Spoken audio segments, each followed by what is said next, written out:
Hi, I just want to break in for a quick moment to say I am truly sorry. Throughout this video, you will see that I will mispronounce Kissel names. It's not Kissinger, it's not Kissler, it's not whatever else I may say. It is Kissel. And this mistake is not intentional, was not intentional, but I didn't want to redo the video so I'm giving this explanation. So enjoy the video. Bye. Hello, beautiful people. I am so happy to be here today. I know. I'm a week behind on my video. I didn't give you a video last week, and it was only because I was feeling under the weather. I had put myself under some undue stress, and so when it came down to recording the video, although I had did all of the research, when it came down to recording the video, I was in serious pain. I had stressed myself out so badly that my shoulder blade hurt, my neck hurt, my arm hurt, and because all those things hurt and I had knots in places, that I had a headache. And I just did not feel well literally all weekend because I stressed myself out. And then came Monday. Monday came and still a little stressed, but I decided to say a prayer, and I said my prayer and I was like, let it be, God. Just like let it be, God. Whatever your wish is, whatever you feel fit for me, let it be. And I let it go. And the stress literally went away. And I kicked myself because I'm like, all you had to do was do this on Friday, and you could have did your video, you could have did all of the things. But, you know, in hindsight, you live and you learn.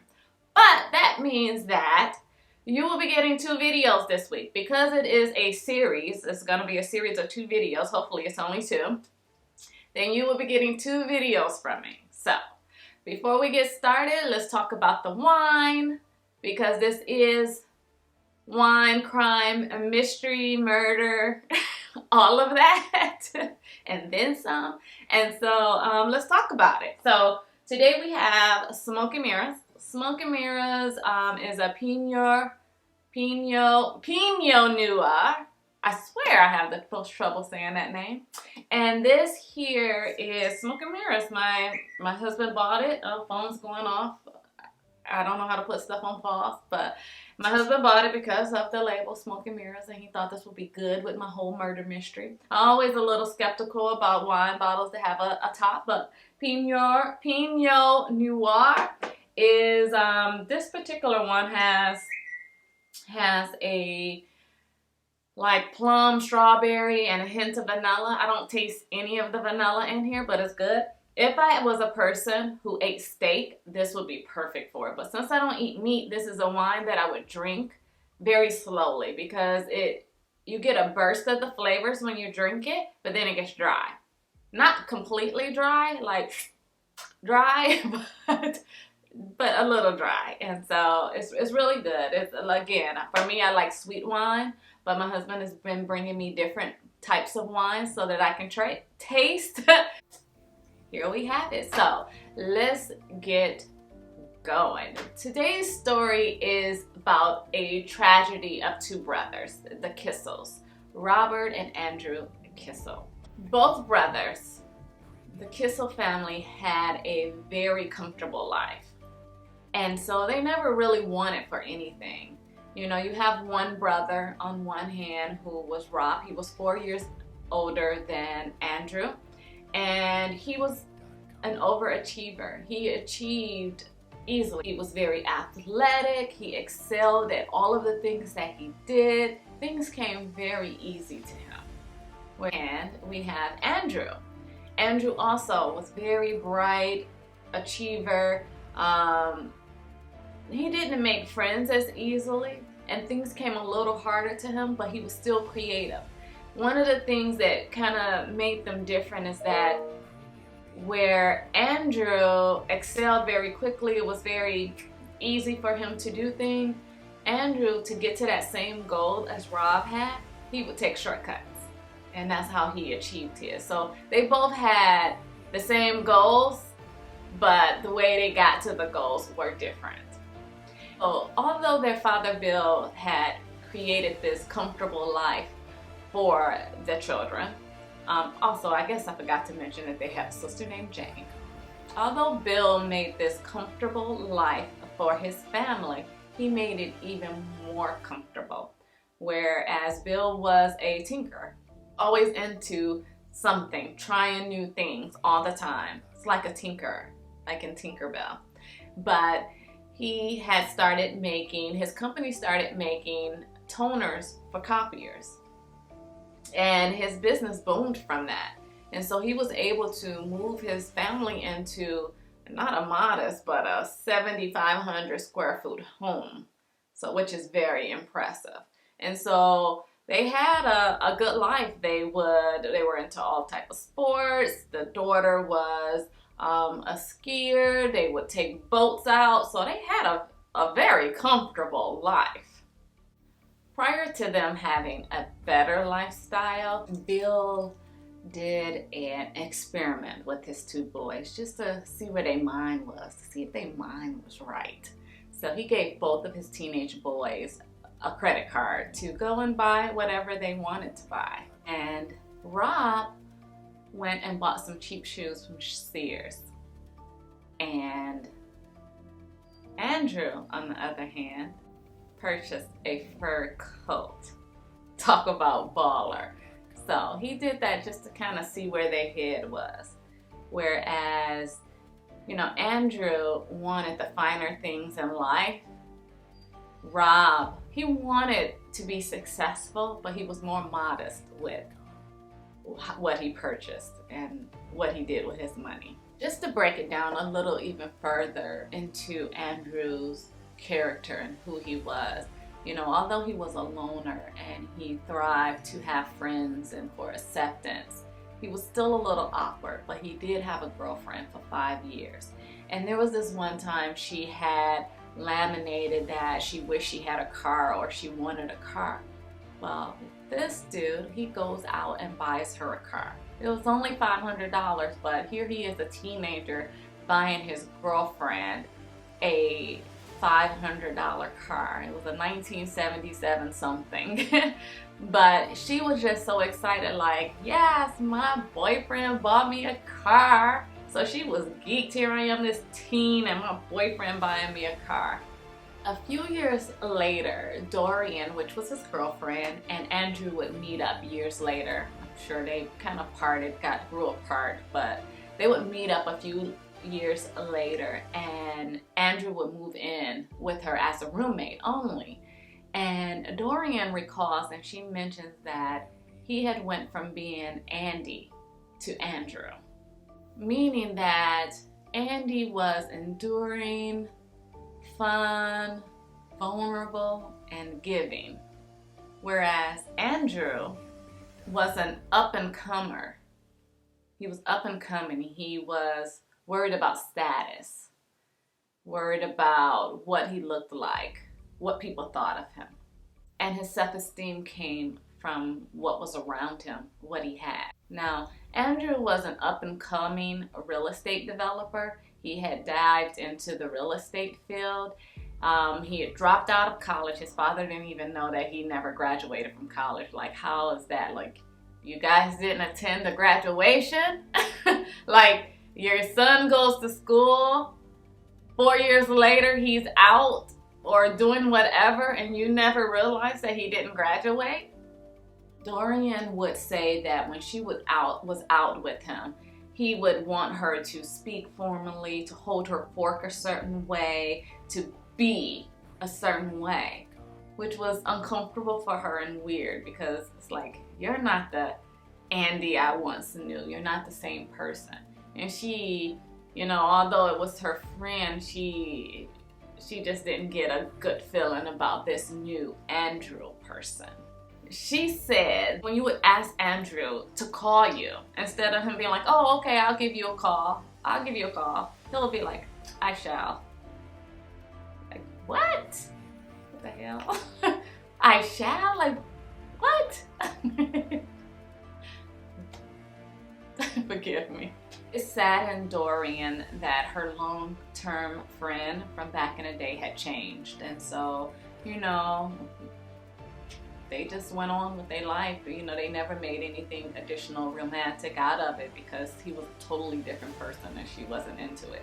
But, you know, she attempted to stay and remain his friend. Now, Rob, on the other hand, Rob went and graduated from college, a prestigious college, and he got his first job out of college at Goldman Sachs, and they shipped him out to Hong Kong in 1997, and so he enjoyed it. It was his life. He enjoyed spending other people's money, so that's what he did. Both of the brothers, the father was proud of both of the brothers, whereas, you know, Andrew went into commercial real estate and he was excelling and doing well. Rob was in the financial. He was also doing well. So the father felt like he had did what he was supposed to have done. You know, it wasn't, although the real estate business at that time wasn't as fancy as Goldman Sachs. And they seemed to be in this little competition, but even Rob was so proud of his brother, of the achievements that he had and what he had done. So, you know, things are going well for both of them. Robert met his wife, Nancy, in 1987. He was attracted to her because she had this wild side to her. Even though she looks very innocent, she had this wild side, this sexual side that attracted him. He wasn't used to it. And so that's what initially attracted him to her. And although their attraction was like love at first sight, she knew she would always marry him. And they did. They indeed got married 2 years later in 1989. The two would later go on and have 3 children. And prior to having children, Nancy put her career on hold so that Rob can pursue a higher education and get his master's degree in finance.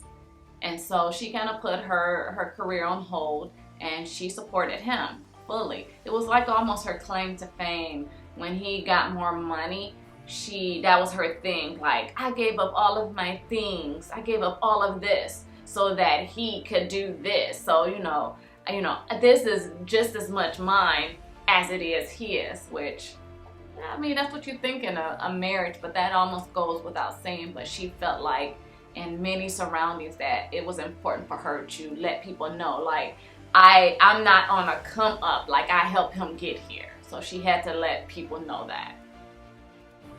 But later, you know, they both will have, you know, 3 kids, which I've already mentioned, and they lived in Vermont and they had a really good life. Nancy enjoyed the finer things in life. She shopped, she spent his money. He would ask for receipts because he was very tight on his money. He wanted to see what she was buying and spending his money on. And so he had a kind of a rein on her spending, but she loved to spend and he would let her spend to a limit. In 2000, Merrill Lynch, which was Goldman Sachs' competitor, hired Rob to be the global director of their global investments. I could be saying it wrong. Something like that. But the important key is that they paid him $3 million and bonuses to work for them. Now, there was a catch, of course. He had to go and head their office in Hong Kong. So him, Nancy, and the children had to pick up and leave Vermont, even though they kept the house in Vermont, and they moved to Hong Kong. Now, during this time while they're in Hong Kong, because of this new cushy position that he has, and the money that he's making, Rob was working longer hours. And so he was not home as much with the family. And this put a little strain on their marriage. But Nancy had started volunteering at the school. She would go shopping, so she spent her day shopping. They had nannies and housekeepers, and they lived in this community where everything was kind of in the community. And Nancy would go out and spend her day shopping, volunteering, and spending the money that they had. I don't want to say Rob's money because it was their money, but she was just spending, and that's what she did. But she was then soon start to grow unhappy because she felt that he wasn't there. I always find it weird. It's always a toss-up. It's like, can I have it all? Can I have the plush job, all the money, and then be able to manage my family adequately? And it's like, it depends. Like, if you have a demanding job, as it seems that he had, it's like you almost have to give up some things to have this lifestyle that you want. And it's unfortunate, but it happens in so many cases.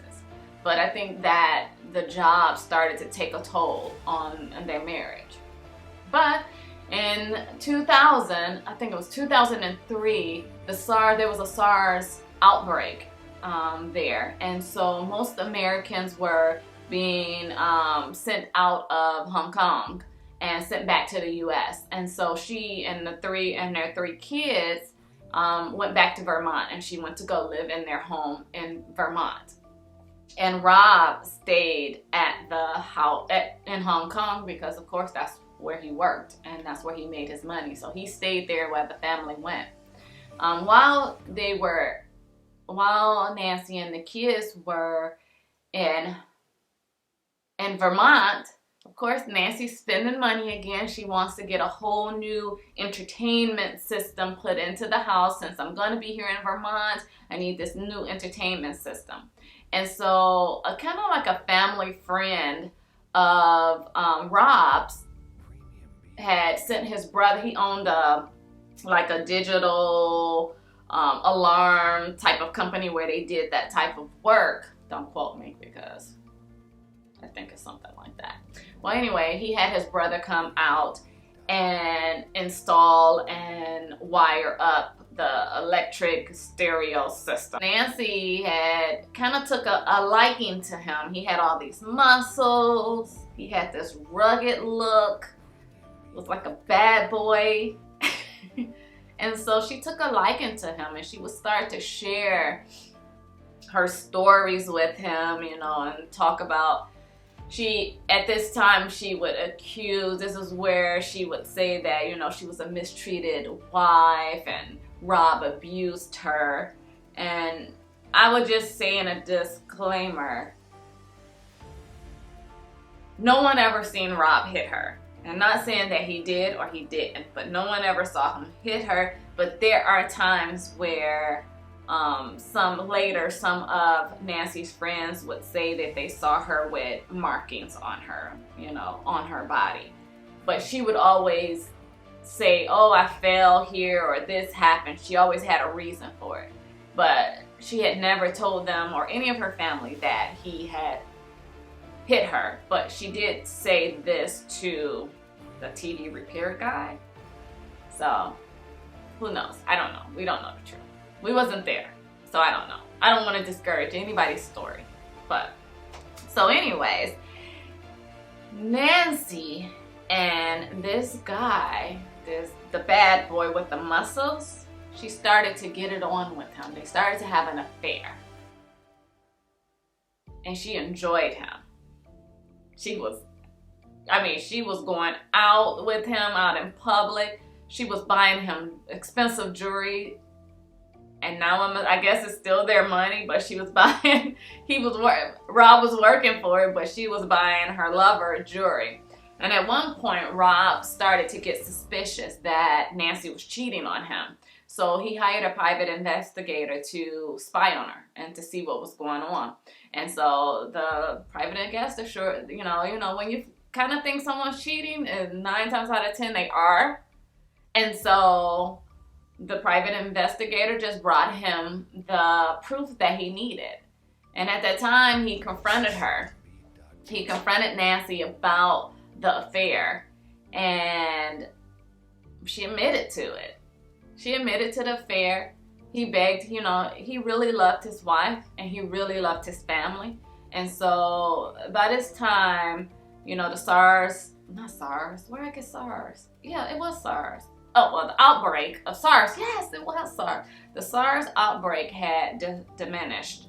And so he begged his wife to come back home so that they can work it out. Maybe they can go on a trip and try to kind of work it out. But I think by this time that Nancy was just whipped. Is that the word, whipped? Am I whipped? The whip appeal? The whip appeal. So at this point, Nancy was just whipped. And so, but, you know, she agreed to go back and be with her husband and take the children back to Hong Kong. Even though, you know, it wasn't a good time for her there because she felt lonely while she was there, she decided to go back and try to give her marriage a go. Not exactly sure if that was her intentions when she went back, but she went back. And Nancy's back in Hong Kong. The husband, they're going, I think in September, they went on a trip and they've been going to counseling. As soon as Nancy got back to Hong Kong, she started visiting several doctors for depression, for anxiety, for struggles with sleeping, for all of these ailments. So she visited all of these doctors and they gave her all of these different pills for all sorts of stuff. She got one that was very, I don't know if the doctor gave her this, but it was like the daybreak drug. She had antidepressants, she had sleeping pills, she had pain pills. So she had all of these drugs. And shortly after that, the private investigator that had caught her cheating, him and Rob had a call, and Rob confided in him that he thought that Nancy was putting something in his nightly scotch. So when Rob would get home from work, he'd grab him and have him a nice nightly drink, and he would get really sleepy afterwards and just be out. And so he started to get suspicious, and he confided in the PI that this was what was happening. And so the PI had told him to get his urine and have it tested, or to get his scotch and have it tested. But Rob didn't do that. He kind of blew it off, and he didn't do that at all. But he had a friend that he worked with named O'Shea. I think it was O'Shea. Maybe O'Shea. And she worked in his office, and he confided in her. You know, sometimes when you're going through troubles, especially when you're such a long way from home, that you need someone to confide in. And so he would confide in her. And he had asked her one time, "Do you think that Nancy is trying to kill me?"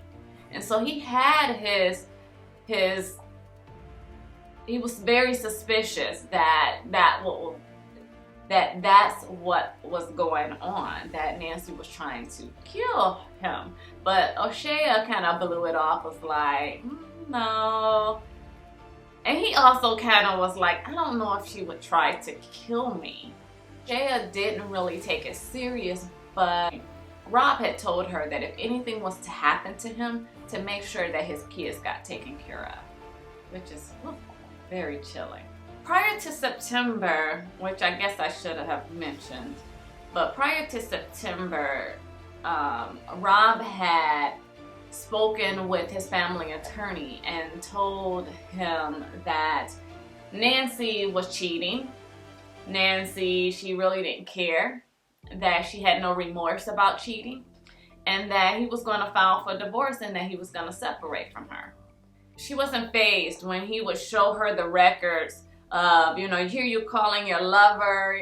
She was just like, and what? And what? Right? No, she may not have said it like that. I did that. Because that's how you were feeling that much. So what? And what? No. Okay, maybe this is a serious topic. I shouldn't be laughing. Well, anywho, now 2 days before This was his second meeting with the attorney, and it was 2 days prior to his death. Yes, his death. That he had confided in his attorney that he was going to file for divorce and that he wanted to divorce her. I told him that on November the 2nd, that's when he was going to have a discussion with her. That's when he was finally going to sit and have a separation discussion with Nancy. Well, on that same day, which was November the 2nd of 2003, Rob had been hosting or watching over the kids while they had a play date. Andrew Tanzel had came over to pick up his child, and he's sitting there talking to Rob, and they're chilling. Tanzel had requested some water, but when Rob's daughter went into the kitchen, she had sent them milkshakes, and so they're drinking the milkshakes. But Tanzel would say that his milkshake tasted a little bitter and a little weird, but he drank it. After he left Rob's house that day, Rob started to started to get a little drowsy and tired, which can be understandable. You are chaperoning play dates, kids are busy, tired, so he decided to go and lay down. Well, that would be the last time that anyone would see Kessler alive. According to Nancy, her and Mr. Kessler got into a huge fight that night, and he was threatening her. He had pulled up a bat and was swinging it at her and had threatened that, I'm going to kill you, B. And so she says that, she was using this statue or ornament to large heavy object to kind of defend herself, and she used it to hit him, which ended up killing him. Miss Kessler, oh, her name is Miss Kessler. Who's Miss Kessler? Nancy actually laid in and slept in the bedroom where he was. The next morning, when the maids and the nanny came, she told the maid not to go into her room at all. And, they wasn't even allowed in there. That day she went out, she bought tape, she bought a new rug, she bought new sheets, she brought new things to replace all of the items that had got bloody from her killing Rob. Nancy would take Rob's body and would put it into the rug, and she would roll his body up. She duct taped it with the tape she bought and taped it all really good and together. And then she had the maid contact, I guess, like maintenance, so that they can come and take the rug and put it in their storage. I think it was like across in the building across from there.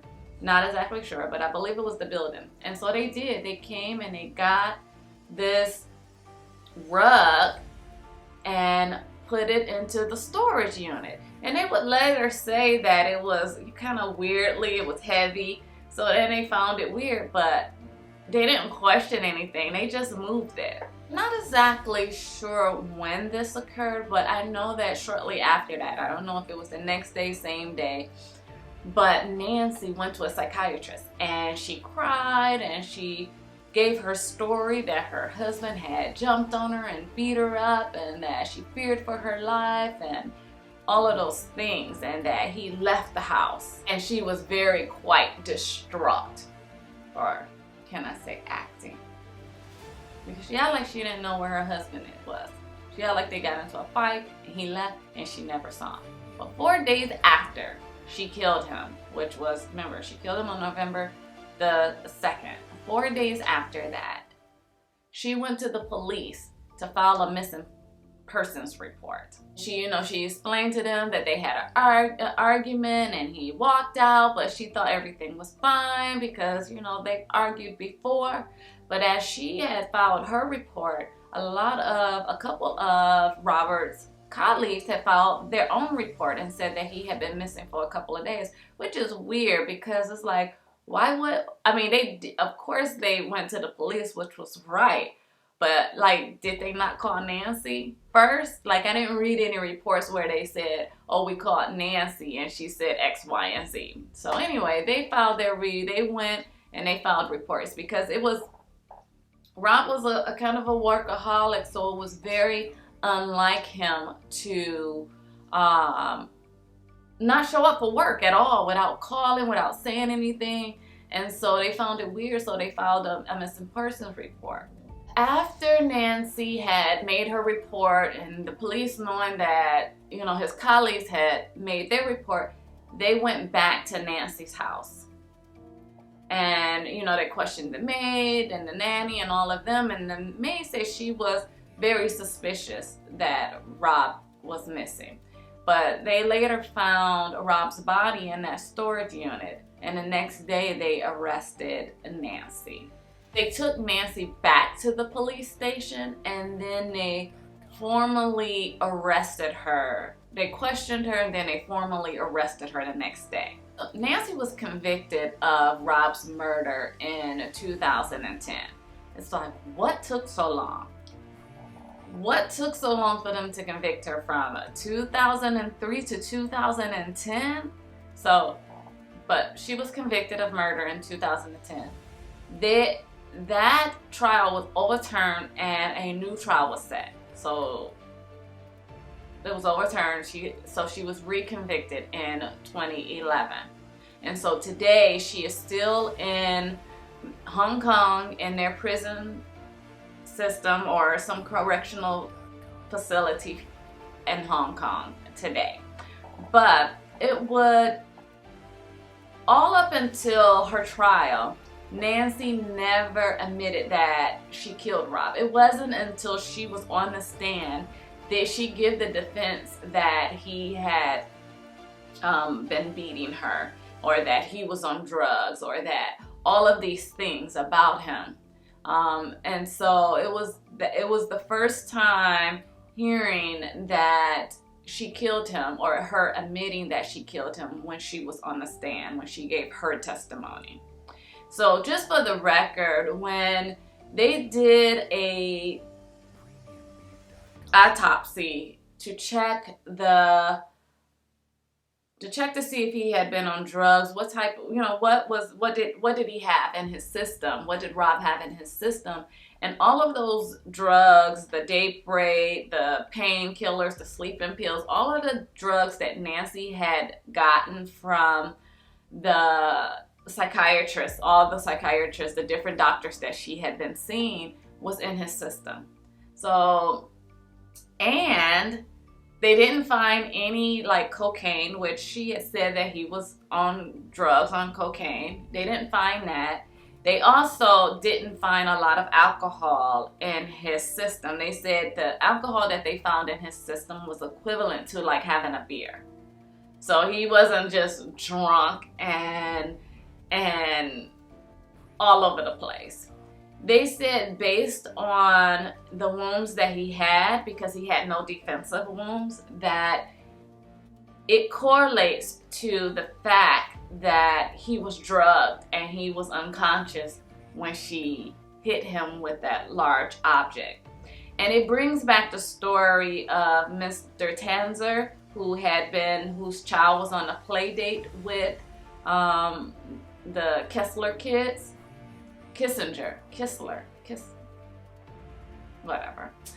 With their kids, that once he drank that milkshake, that once he got home, he had felt drowsy, he didn't know what he was doing, and he just didn't feel right. And it immediately, once he got home, he was in a daze.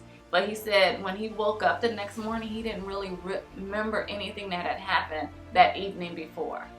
So he had drank the same milkshake that Rob had drank. And when he asked her before leaving, "Oh, Miss Kissler, what did you have in that milkshake?" And she admitted, I'm not gonna say she admitted, but she said, "Oh, it was my secret recipe. It's a secret," or something like that. But yeah, girlfriend was and to this day they really don't know if the boyfriend like prompted her to do this, or she did it on her own because she wanted to be rid of her husband, or if this was a way that she was going to kill him, get away with it, get the money. We knew she loved money, but, and like I said, she's in this women's center in Hong Kong, but still to this day she will still say that she killed him in self-defense. Of course she's not. I don't think she would want to admit that she killed him for any other reason, because she has 3 young, well, they're not young anymore, but she had 3 young kids at the time. And so if she's to have some type of relationship, she has to act like the victim. And granted, I'm not saying he didn't beat her. I have zero idea. I don't know. But I'm just saying from my observation that she has to be the victim, or her kids will look at her sideways. And secondly, she's still trying to appeal and overturn her conviction, so she got to still be the victim. The man that Nancy was seeing at the time, his name was Michael, right? And when she met him, he was married, and so he divorced his wife at that time so that he can be with this rich woman that was going to leave her husband for him. And since then, he still lives in Vermont, but he has taken up with another woman who has money and is able to take care of him. So right now, him and Nancy aren't together, but he has found him another lady. According to Michael's brother, he always is like that. He's picking up with these young girls. He may pick someone 17 or 18. He left this wife for an 18-year-old and left this girlfriend for a 17-year-old. So he's always, you know, he was a handsome guy. Women were attracted to him, so he was always leaving women for another woman. And today, like I said, he's with another lady who has a sports car, and so that is taking care of him. So he is doing what he always did. It's just unfortunate that Nancy fell into his trap that caused her to possibly want to kill her husband. And then people wonder, was it for money? Was it not for money? What was her reasoning? A lot of things are ruled by money. The house in Vermont that they owned, which was a nice, big, beautiful home, everybody, you know, in that Vermont area knew that Mr. Kissel had been murdered. And to keep people from knowing that he was the owner of this house and that he had been murdered and he owned this house, they kept changing the number. I didn't know that was possible. I'm gonna have to research that a little bit, but they kept changing the house numbers so that people wouldn't put it together. So according to reports, that the house still looked the same, even though they changed the number, which was weird. I've never seen that done where they change a full house number. Where does that happen at? It's weird, but yeah. So the house looked the exact same. Nothing really changed. Mr. Kissler, why I keep calling Mr. Kissel? Mr. Kissel bought this home in 2000 for $2 million. After his death, the family attempted to sell the home for $1.9 million, but then it sold a few months later for about $1.46 million. And so the value definitely decreased. In 2000, I don't think anything was happening in 2000 that would have made it decrease. I don't know why it decreased, because no one was murdered in this house. Frankly, he was murdered hundreds and thousands of miles away, so I don't really know why maybe it was just the stigma around it. There was still some of the things that belonged to Rob and Nancy in the house, but I don't know, it's amazing. It's amazing that the house value went down like that. Like, he didn't even get the value that he I mean, well, the family didn't even get the value of. During the trial, the media referred to this trial as the Milkshake murder because she had poisoned, or she had fed her husband drugs that knocked him out through the milkshake. And not only her husband, but the kids, the father of her kids' friends. Like she purposely put the drug in this guy's milkshake. And was it to like make her husband feel comfortable with drinking it? Who knows? The 3 Kissel children unfortunately lost both of their parents. Their father was killed and their mother is in prison for who knows how long, probably the rest of her life. And initially, when the kids were sent to live with Ira, who is Nancy's father, but then he couldn't handle his 3 young kids. It was tough for him to handle that. And he sent the kids to live with his son, who was in medical school.